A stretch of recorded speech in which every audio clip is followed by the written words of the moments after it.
Just want to start with today is April 10th, 2017, and I'm in Bennington, Nebraska, a little town outside of Omaha, Nebraska. And my name is Colonel Kevin Norton. I have the privilege to be the CO of the 4th Marine Regiment, and I'm here with Sergeant Warren Jorgenson, who served in the 4th Marines in China and then later on Corregidor, and that's why I came out here to see you. When were you born? 1921. What day? March 15th. And how old are you now? 96.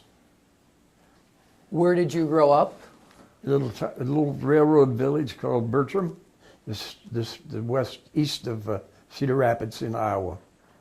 And so what was life growing up in the 1920s and 1930s in the United States? In that little town, I was pretty restricted to that because we didn't even have a car until 1935.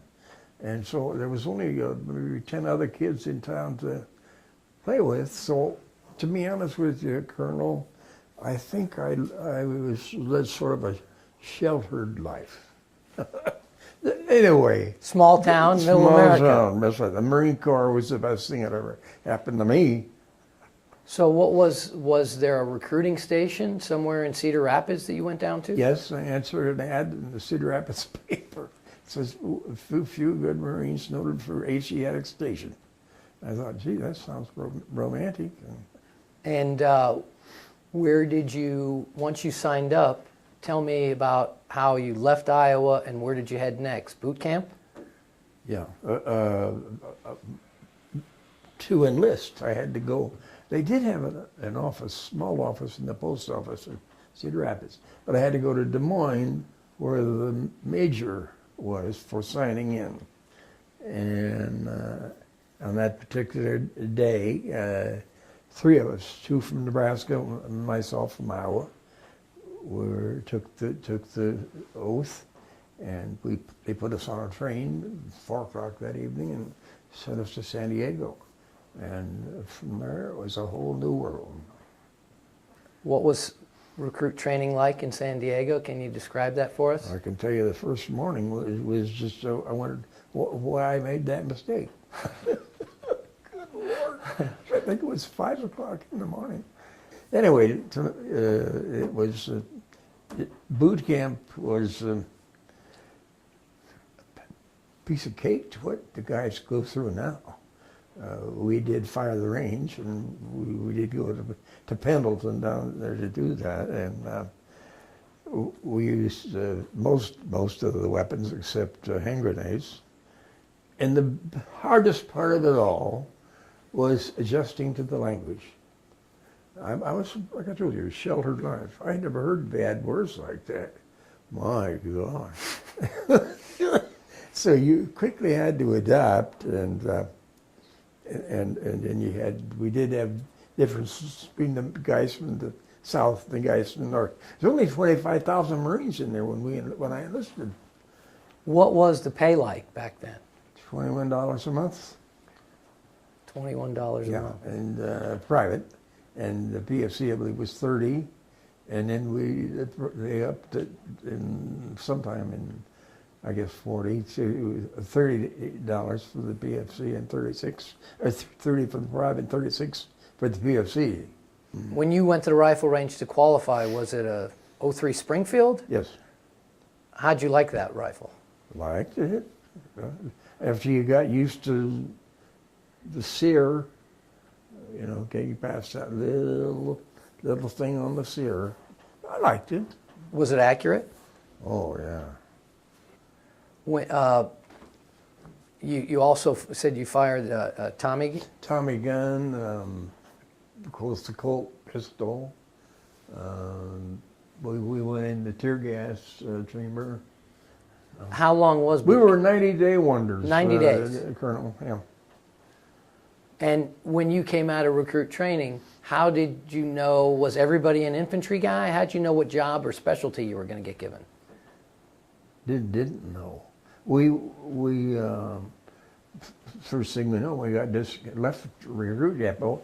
They said you're going to get on the Antares the next morning in the San Diego Harbor, an old transport, and we got on the Antares and chip paint all the way to Frisco, and Well, they had you guys chipping the paint on the damn right, steel deck, yeah. And it was on the thrill of going under the Golden Gate Bridge, because here I am, a small town boy, and I'm going under that bridge. Had you ever been on a ship before that? No. Well, on the river. Tell me, what was it like to be stationed in China? What was your job there? Oh boy, that was good duty. Arrived there in the end of April in 1940, and we went out on the Henderson Navy transport, and it dropped you in the wing pool, and then you go into the Bund on a tender. And the Bund in Shanghai was just spectacular.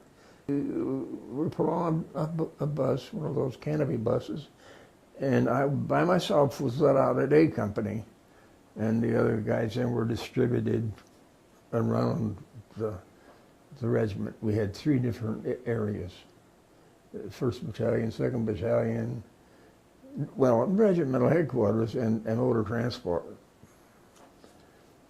And can you describe what the job was there? What was the duty? Oh, strictly infantry. What the term was, we carried the colors. We flew the flag, and we at every opportunity. The 4th Marines, and the 4th Marines became very ingrained into the community. As you very well know, it was, the 4th Marines became very important to Shanghai. How many other foreign countries' militaries were there? Do you remember? Yes. There was a big race course there, and then the big stadium. And underneath the stadium was a regiment of English Seaforths, and a regiment of Scotch Highlanders. And they all left, trouble coming down the road, and I believe they went to Singapore a year before we ever left. I had heard that for the Marine Corps, I had heard that time era, particularly in the 1930s, and when the Great Depression was happening back here in the United States, Yeah. that if you were in the Marine Corps, that was good duty because the money went a long way over there. Yeah, I understand that it was the favorite post for duty post in the Marine Corps. So did they pay you in American dollars over there? Yes. And then you could take those We had a American pay- we had- dollars had and a- exchange them? Had a pay table. First sergeant sat at the pay table and dispensed the money. And at the other part of the table was a Chinese money merchant from downtown. And the guys who wanted to convert $10 or $20 from gold would go over there to him, and he would convert to Chinese currency. And my God, the currency rate got as high as 22, 23 to 1. First night I took a liberty, cost me $1. It was and wonderful facilities, great restaurants, and a lot of entertainment. And it was just very good duty. So you were on guard duty there. The mission was to show the flag and be part of the international settlement with all these other countries. And I must say, if I may, yes, sir. It was just a pleasure being there. But what was really exciting was we did a formation a month. First of 1 battalion. So we did a battalion review 1 month, and then 3 months we did a regimental review. And to get to this field where we did the review, you were in dress formation.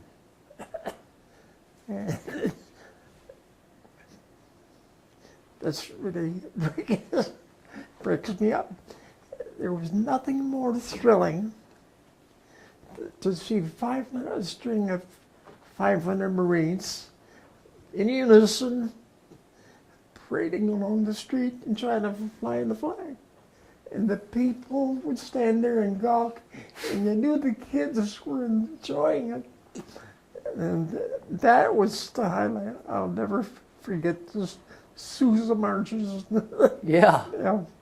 that is good stuff. With the regimental and battalion colors flying and the Marines in formation. We would even let the Chinese sit in the stands if they wanted to watch it. That must have been impressive. It was. And you had the band, and that helps too. That's true. I didn't acknowledge that. That's right. Take us to the last days of China. Before, was the conditions there in China heating up to where you guys knew it's time to get out of here? Yeah, yes, sir. All the other regiment officers who were living there had lived out in town, and they now had to come in and live on post in the house. And we lived in billets instead of barracks. And so we had 3 company officers, 4 company officers come back and billeted in our billet. And then the things really started to change. We did exercises every day. We studied some history, and they really bore down on us. We knew something was going to happen. Some of your NCOs or officers or maybe company commander, can you tell me anything about the officers and how was their leadership there in China? Excellent. NCO was always a backbone. Any other thoughts on China that you might remember? How was the colonel? Who was your battalion commander? We had a supreme commander, Lieutenant Colonel Beecher. I saw his picture in some of the. Did you? He's in, yeah. So you will. I'll find him in here, but yeah, Lieutenant Colonel Beecher. How was he? Oh boy, a gentleman and a scholar, and you name it. He was a hard-boiled Marine at that. He was dedicated. By the way, I'll mention that I had one of those other guard posts one night at the galley, and officers in those days were we'd ride in touring cars and high wheels and open, and isinglass windows, and some of them would even have a dog. And this particular night, one of the guys come into while I'm on duty, and his dog jumped out, and Su Chow was in the compound with me, this dog. And I was guilty of sicking Su Chow on that dog. And as a result of it, I went out, I did a battalion office hours. So they, you had to go see Lieutenant Colonel Beecher? Yes. Because you sicked your dog on another dog. Yeah. What did he say at office hours? Well, he just scolded me and let me off easy. Just don't behave like that again. That's a great story. Yeah, and then during the prisoner area, he became a hero on the hell ships. He made it all the way through 3 hell ships. Outstanding man. In November of 1941, right before Pearl Harbor gets bombed, we leave China and we go to the Philippines. Tell us about that. What ship were you on? What was that like? Yeah.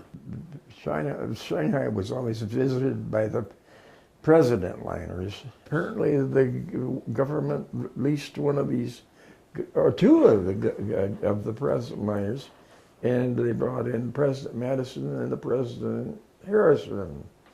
And the 2nd Battalion left the first day on the Madison. Turns out we got the best boat. It was bigger and faster, and we got the Harrison. And we were going to the, you're going into a sumptuous hotel now on one of these president ones. Nice. Oh yeah. The officers all had the cabins. NCOs even had cabins. And so we slept on cots. You guys marched down to the pier. Yeah, that was the day. Yeah, so that's right. The first battalion left on whatever day ahead of us, and then we were to leave the next day. And as we fell out in the morning, full dress, field pack, hard cartridge belt, the whole ball of wax, and we stood there in ranks, waiting for the command to go, and that was another emotional morning. When you first come into Shanghai, they encouraged the men, if they were to have an affair with a lady, don't marry. Just live in sin. And because if the phone rings and you're going to go, you go. And she's not coming. Yeah. And here we are, getting ready to go. It was no outbound trip to come back. We're going out, and we're going, and here's these women with the kids. All standing there. Yeah. And the NCO could not leave ranks and go over and talk to them. He had to look and wave and talk to them at a distance. That's heart-rendering. Oh, because that's their kids. Yeah. Oh, yeah. And then on the march down through town, there was big crowds lining Bubbling Well Road, and we were just people shouting names and waving flags, and total the crowd was just lined, and we had to pass the 4th Marine Club, which was tough to do because we were also imbued with that history. And then on down at the Bubbling Well, finally went by, and there was a restaurant there owned by an American down near the Bund, and he had picked up an orchestra, and they were out there playing American jazz for us, and then they followed us down to the Bund, and then there at the Bund was just crowds after crowds. They knew the end had come. The next step that's going to happen is the Japanese are now our officers, our bosses. Yeah. And they sure hated to see the Americans go. You got on the President Harrison, and we marched down to the pier. Yeah, well, yeah, on the Harrison, the third night out, I'm a runner now. I'm up in this little room. And I woke up maybe around 2 o'clock in the morning, and we were laid to. Nothing happened. Couldn't even feel the screws. And so I put on my trousers and went out on deck, and boy, there were lights all over the place. We were in the Formosa Straits, and I'll always think that was a piece of the flotilla that was going to Pearl Harbor. Probably was. It's just a piece of it. And anyway, the engines finally started again, and we moved on. And so you all shut the engines off to just lay quiet? Yes. I imagine that was because if those were Japanese warships, that wouldn't have went too well. Absolutely. and so in the morning, we were in open water and joined by an American submarine. They took us all the way in to Olongapu then. So tell me about that. What was the mission when the 4th Marines first got into Olongapo? You didn't immediately go to Corregidor. I understand there was a lot of haggling going on between Admiral Hart and MacArthur and Crowder. MacArthur wanted the Marines under him. Yes, but at the same time, he had the 31st American Infantry and his 3 divisions of well-trained Filipino scouts, and he just as soon have no part of us.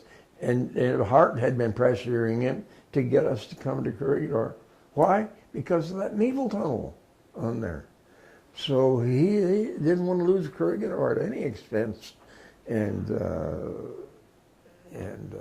so just a little sidelight about that naval tunnel. I had my good buddy, was Sam Already from Chicago. Sammy had the duty on the door at the naval tunnel. He had the pleasure of telling MacArthur, "Sorry, you ain't going in." He didn't. Well, MacArthur wanted to go inside the tunnel? Yes. And they were so strict about that tunnel, so you had to be passed to get into it. It was high security. That's where they cracked the code that helped sink the Coral Sea. And this tunnel, is this Melinta tunnel we're talking about? Yes. And the naval tunnel is part of the Melinta, part of Melinta. Oh, so it's an offshoot. Offshoot of it. Yes. Early on, so you guys landed in and around, what, early, mid-November of 41? Early December. Really. Early December 41? Yeah. And then, of course, Pearl Harbor happened. Oh, we had only been there several days. Yeah. Then we went from the Chow line. It was one morning, and a guy comes through on a sidecar and says, Oahu has been bombed. And we frankly didn't take that too seriously because we had 4 gunboats from the Yangtze River with us, and one was the Oahu.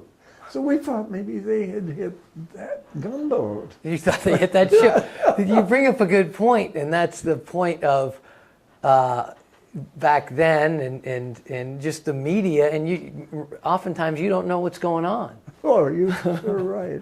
Nowadays with the internet, people kind of know more things that's going on, but back then, no Twitter. What's the scoop back then? What's going on? And so you guys left. You guys had some mission down there. Anyway, MacArthur didn't. Well, I think I already said we're not going to the front. So on November 29th, they decided we would go on to December 29th, we would go on to Corregidor. And so, little known fact, I believe, and you'll tell me, most of the Marines stayed together there on Corregidor, and so they went over to Corregidor, but there was, I think, maybe some of the 3rd Battalion that was the separate battalion that ended up... I believe it was a radar unit. Right, and so they stayed, I think, doing some guard duty and didn't go to Corregidor. And they did make the march. They did make the march. Yes. But most of the Marines weren't on the march. No. Because they were on Corregidor. By the way, Suchar, the dog, is with us all the time. So tell us about... Were you there when, and were you able to see when the Japanese destroyed what I'll refer to as MacArthur's Air Force there in No. Philippines? Yes, that was, we had just been in Longapu for 4 or 5 days, and then that morning the guy surrounds the door has been declared. We already had a prior assignment to take a Navy barge down the coast to Mariveles.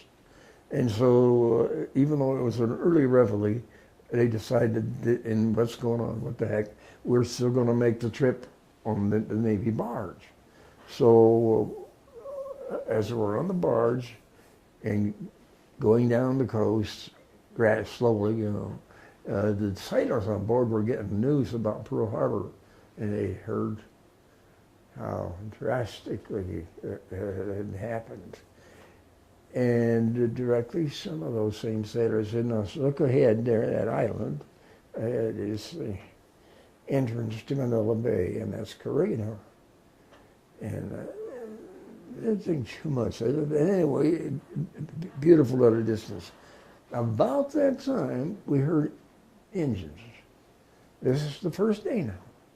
And we heard aircraft engines, and it's just almost instantly they appeared in sight, and there was, it turns out that it was the 36 plane armada that had just come from Clarkfield.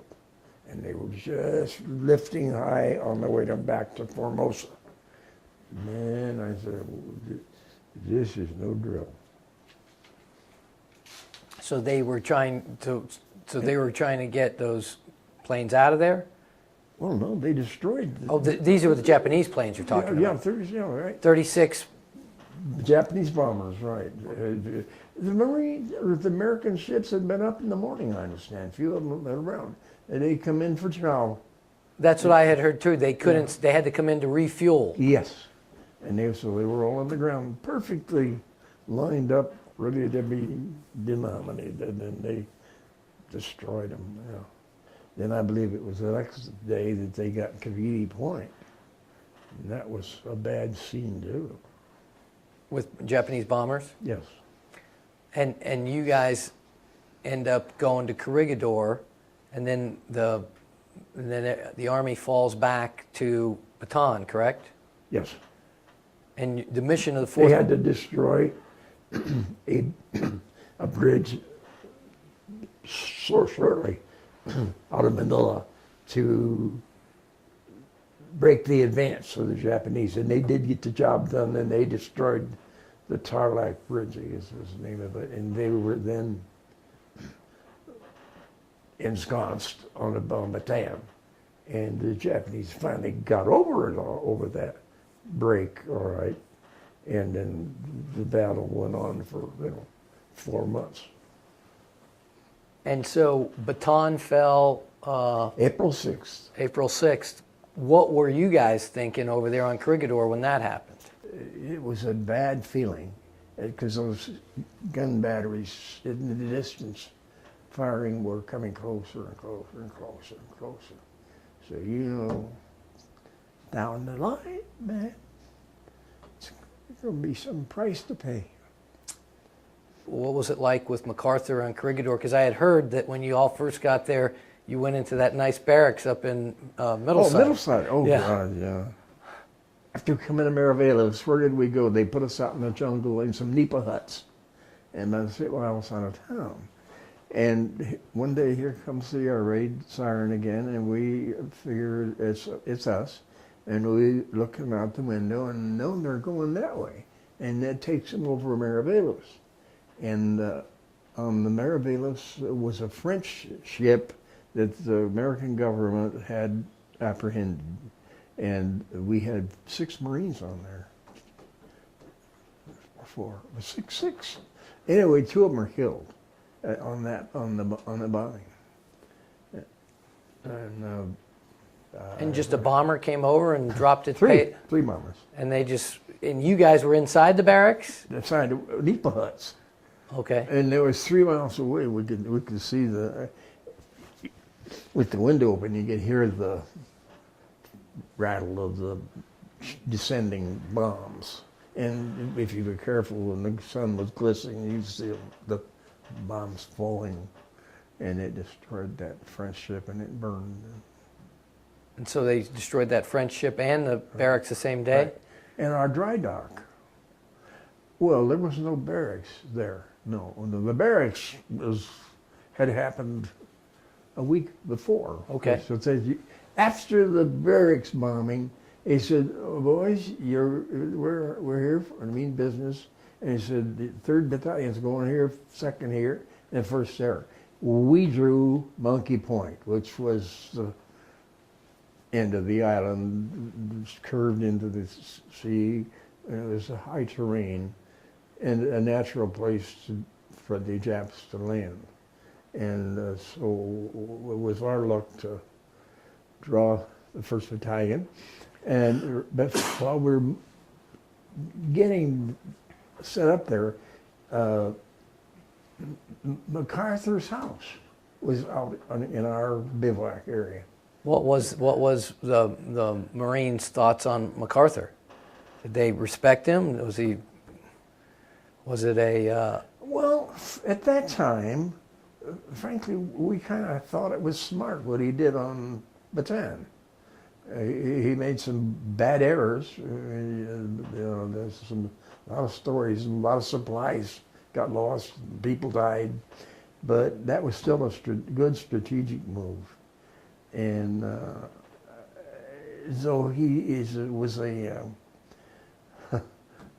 vanity-stricken man, and he was stuck on himself.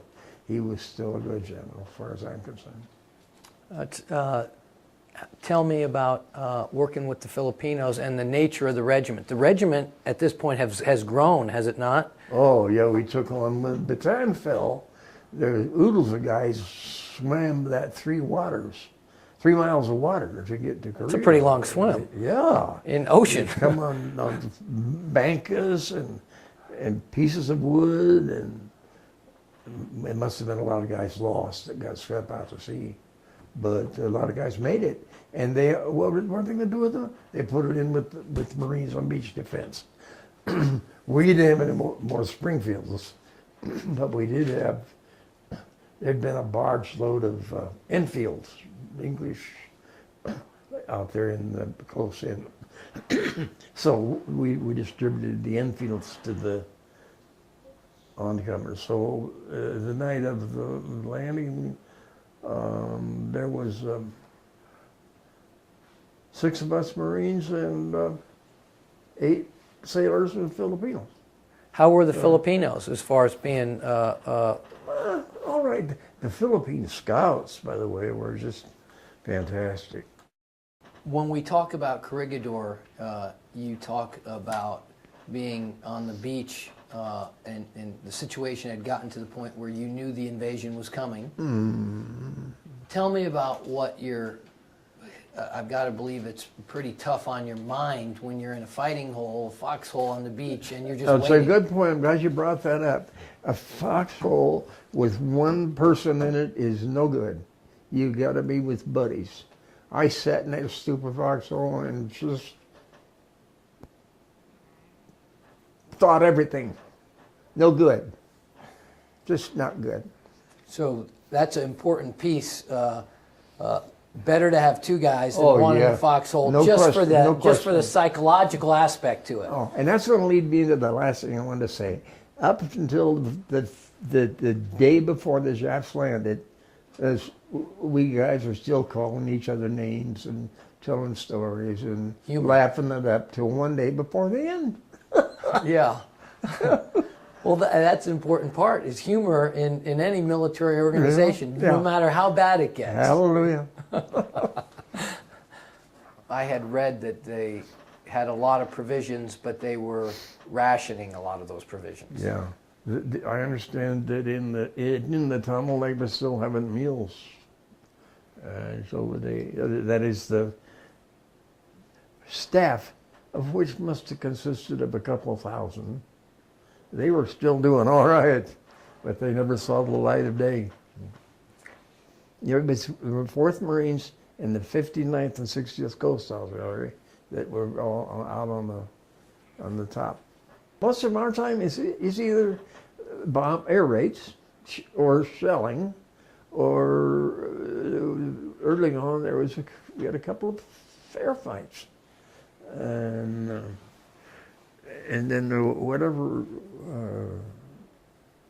things that we would decide to build, I just can't really remember or come up with much other than digging the foxholes and the drops for the aerial bombs, and then protecting your ass. Tell me about the day the Japanese invaded Corregidor, and take me through that experience. You said you were in the foxhole by yourself, getting worried, nervous. I imagine everybody was thinking the same thing you were thinking. I'm sure, yeah. The day started like any other day. The night was quiet. but the air raids started kicking off first thing in the morning, and they were bombing, and then with all the weaponry that had been captured, or the Japanese brought with them on Bataan, they now set up to fire on us. We were now within mortar range, and they had mountain mortars. And so they were firing mortars, and then the air raids.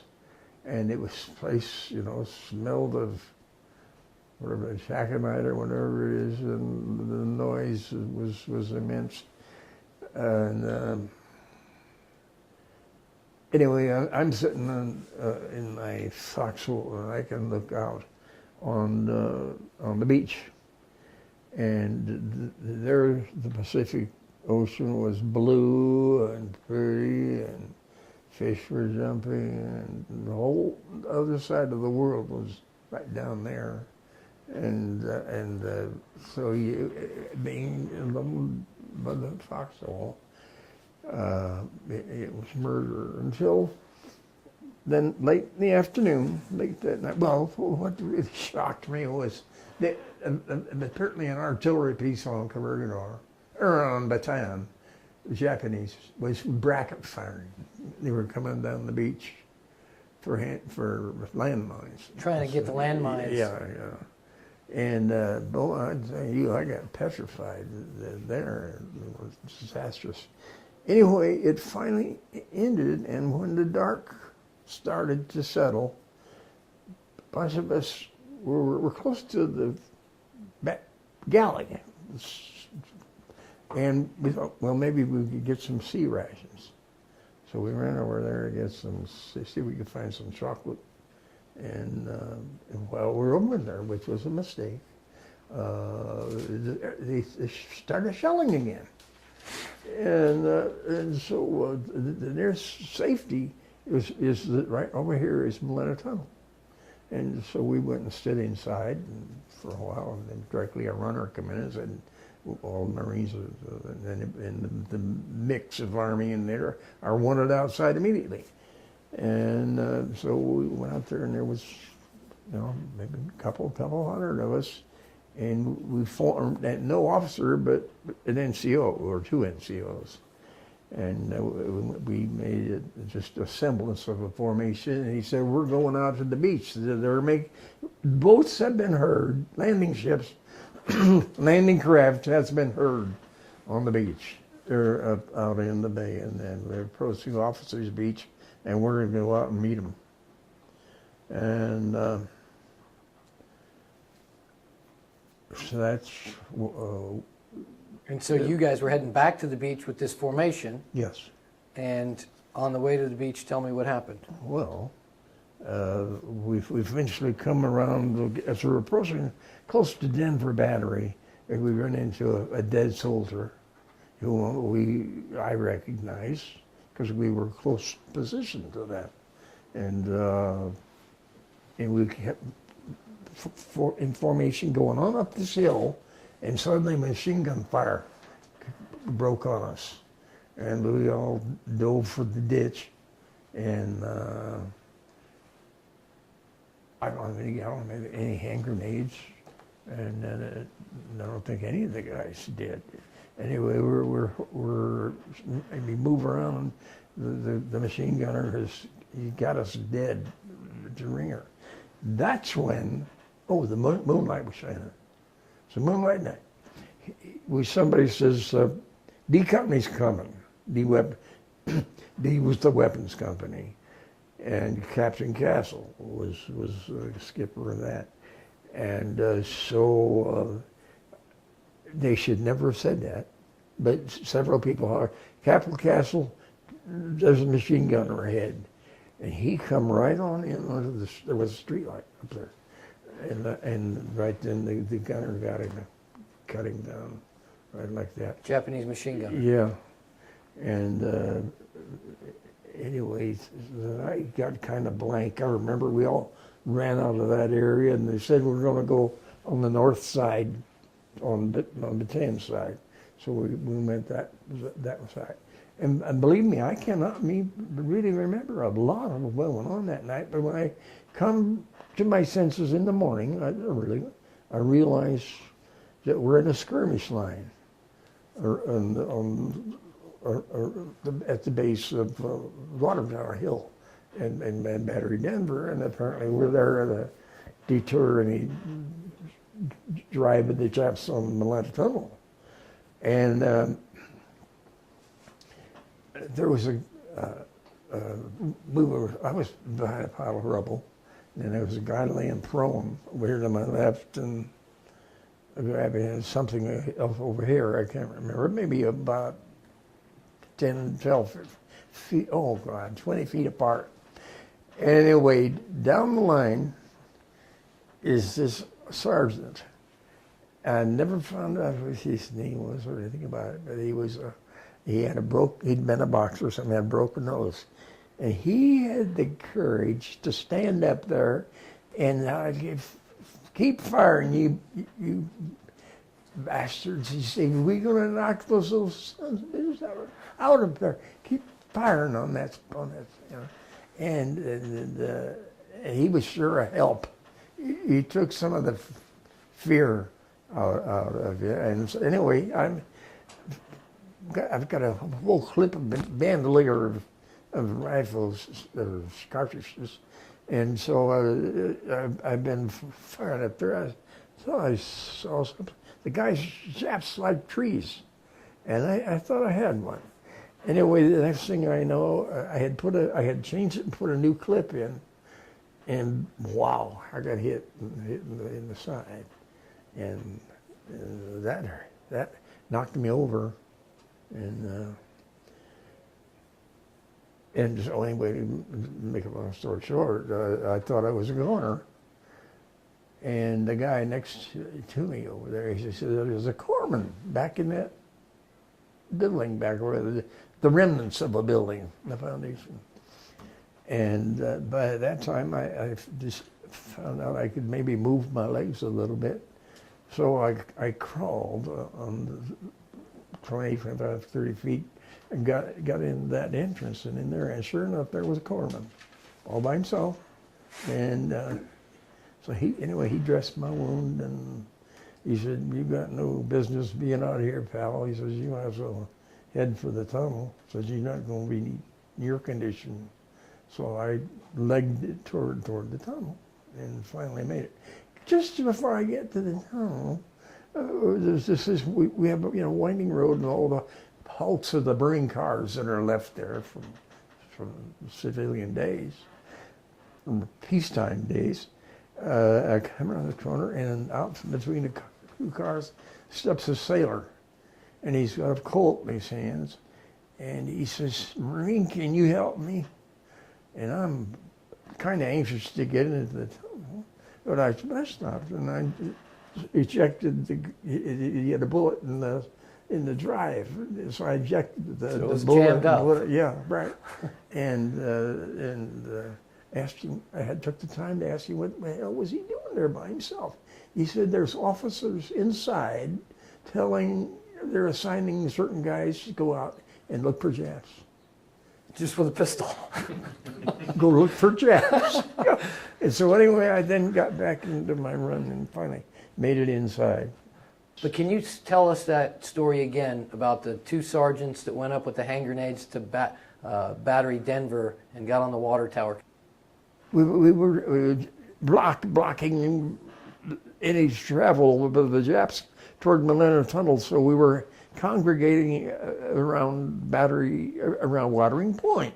It's a high ground, so the Japs control the high ground. And on top of this high ground there's a water tower. Probably it's bigger around than this room, and not too high, but 30, 40 feet, and there's a ladder on it. And these two friends, they were buddies, old timers, probably about ready to go back to the States. But you'd see them in the 4th Marine Club, and they were always buddying together. they decided that they would do something, so they got a sack of hand grenades and climbed that ladder onto the top of the water tower and threw hand grenades down on the Japs until they were killed themselves.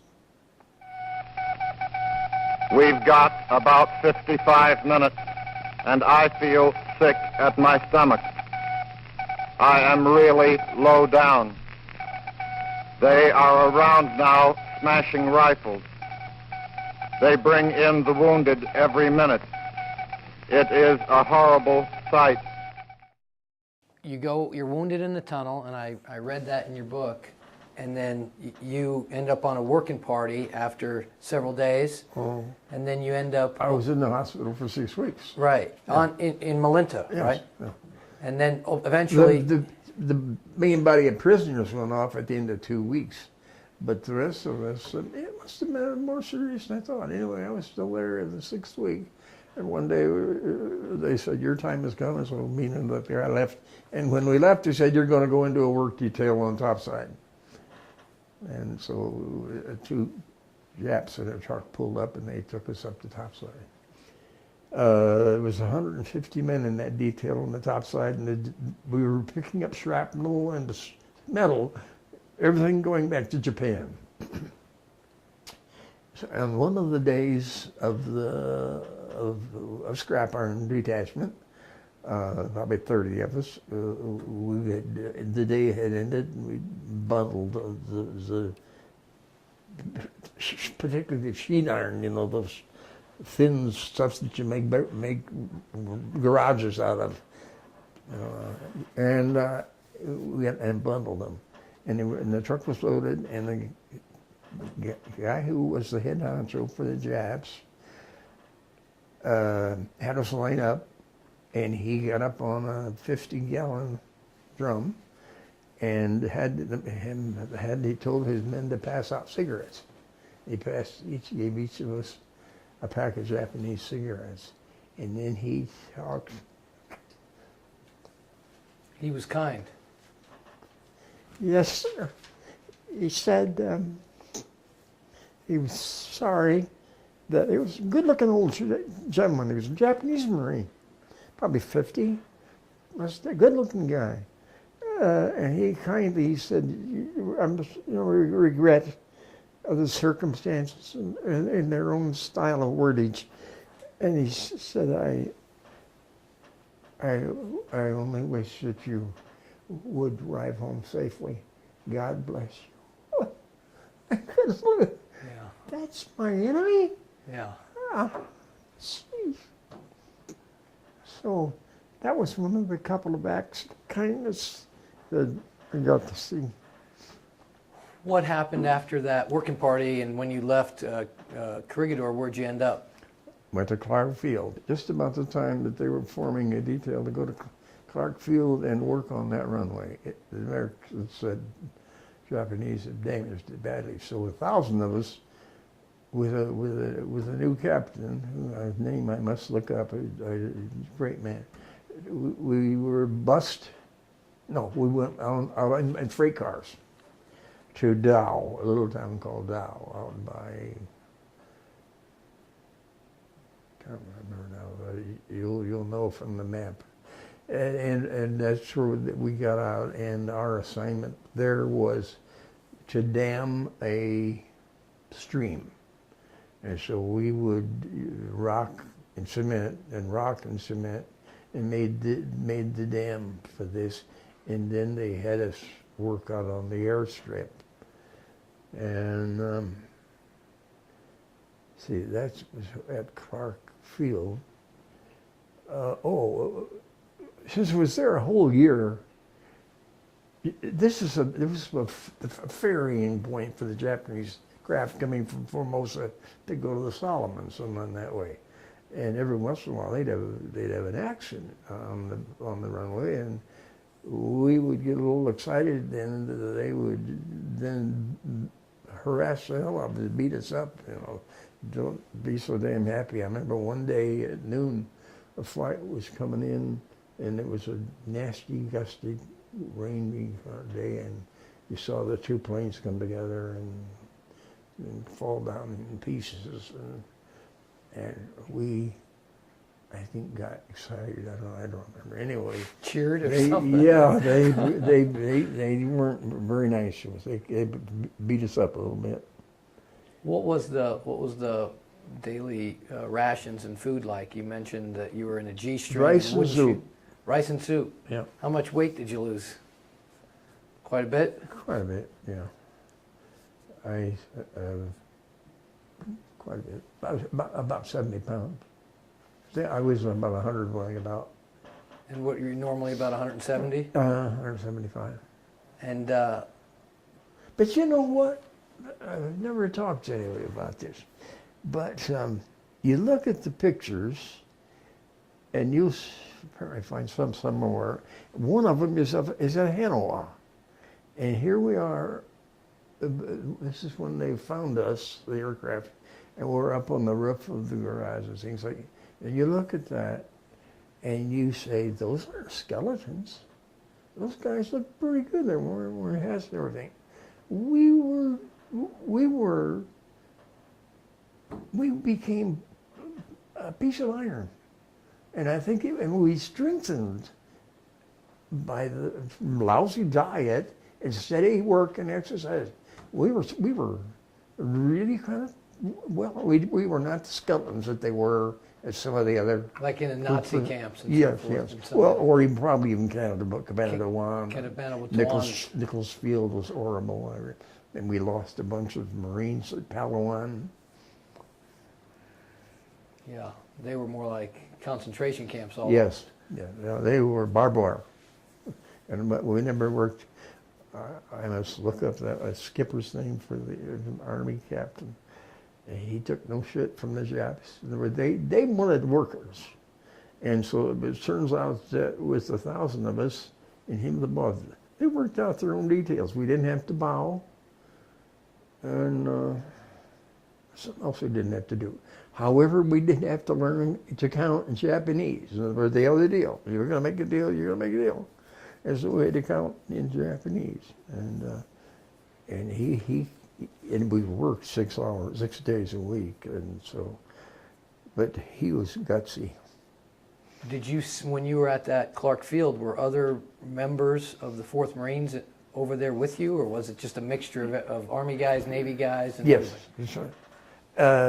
If I was to make a generalization, I would find out, reflecting back on history, most of the Marines stayed at Bataan. And a lot of them went on that last boat, the boat after us. We were the last ones, hell ship to get through. Tell us about the hell ships. What are they, and why? And tell us what the. Well, they were standard. They were old freighters with holds where they would have carried grain or coal or even horses, depending upon which one. I mean, our particular one, it had to have been coal, and in the holds down below. And so they crammed our whole 1,000 men from Clark Field? Clark Field into that hole. And you see, it sat with, I had another buddy Marine with me, and we thought we'd be smart, and we got all of our stuff, and we're going to hang on to it because we don't know what it is. So I found a stanchion, an iron stanchion in the hole, and we leaned against it. And he from one side and he from the other, because we had to, and the people, these prisoners all landed between your legs. Didn't set up. Like as many as they can pack in there. You feed them, you know, that's, and so if you had to go to the bathroom, which you never even did, there wasn't enough Indians that want to evacuate, but if you did, you had to wade your way through to a common latrine out there in the middle of the hold and do your thing and then fight your way back. And I think I went once the whole time on that six-day trip. And did they feed you or give you any water? Well, yeah. They would send down a tub on a rope, And then, yes, this is where the officers paid off. I wasn't on the one with Captain Beecher, or Colonel Beecher, but there were several Army officers in there, and they did, and a chaplain, and they did a nice job of controlling the temperament in there, because there was fights and insane things happened, slashing, and guys lose their mind. Just a bad end, but they did their very best To keep the discipline up? To keep the discipline, right. And Where'd you go once the ship landed in mainland Japan? What was the name of the place? landed at Moji.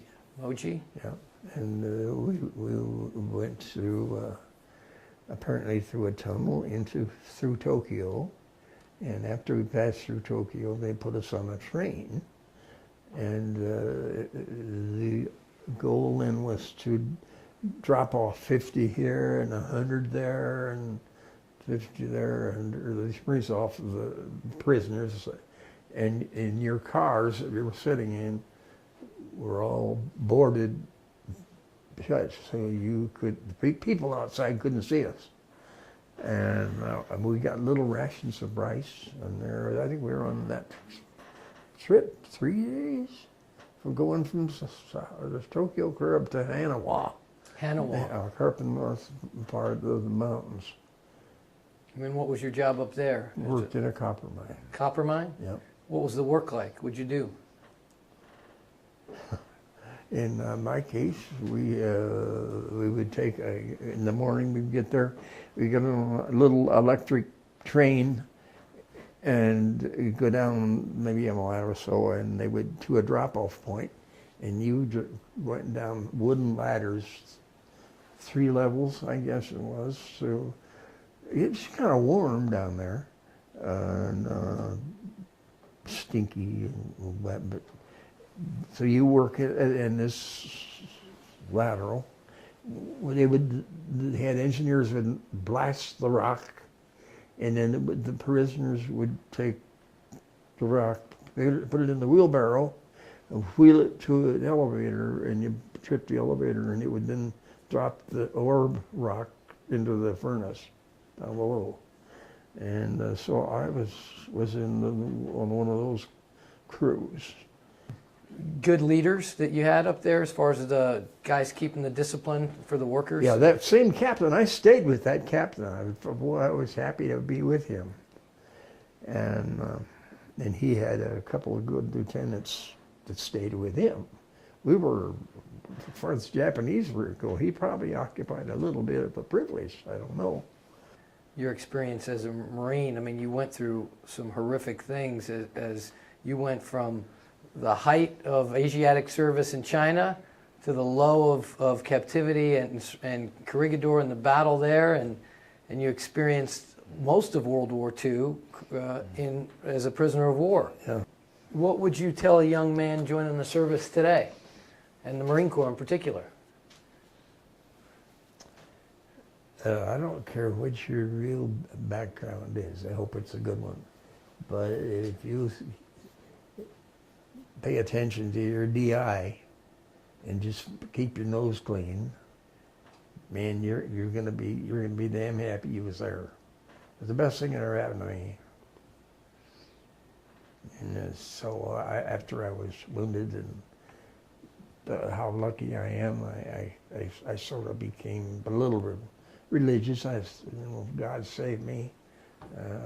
Maybe I should pay him back a little bit. So I got a little holy. That's good. I think a lot of guys find religion in tough situations. Yeah. Some of the guys, have got over it, and some of them haven't. They would never buy a Japanese car. Can you give me some closing words on the importance of what we did in the Philippines and what we did in World War II for the Filipinos? Well, to begin with, as I first come out to the Asiatics and stopped at Manila, I wasn't really impressed, but it was apparently a good duty town for the guys at Cavite, and the Filipinos loved them. We learned that the galoot is a lousy egg to eat if you're American. Galoot, yes, yeah, I know. It's a chicken. Yeah, God. And anyway, what we really got to love them is then when we come down here and during the war, because in any action we ever had anything to do with them, we would have a few of them on Corregidor. Most were on the mainland until, as a POW, we went out on the mainland. There you found that the Japs would stick their neck out, or the Filipinos would stick their neck out for you, man, and throw you food or drink some water, and they'd take all kinds of chances because they're going to get beat. And just so we would they did their best to make it life good for us. They were grateful. They loved the Filipino scouts. They had done a lot to make those regiments real, and it was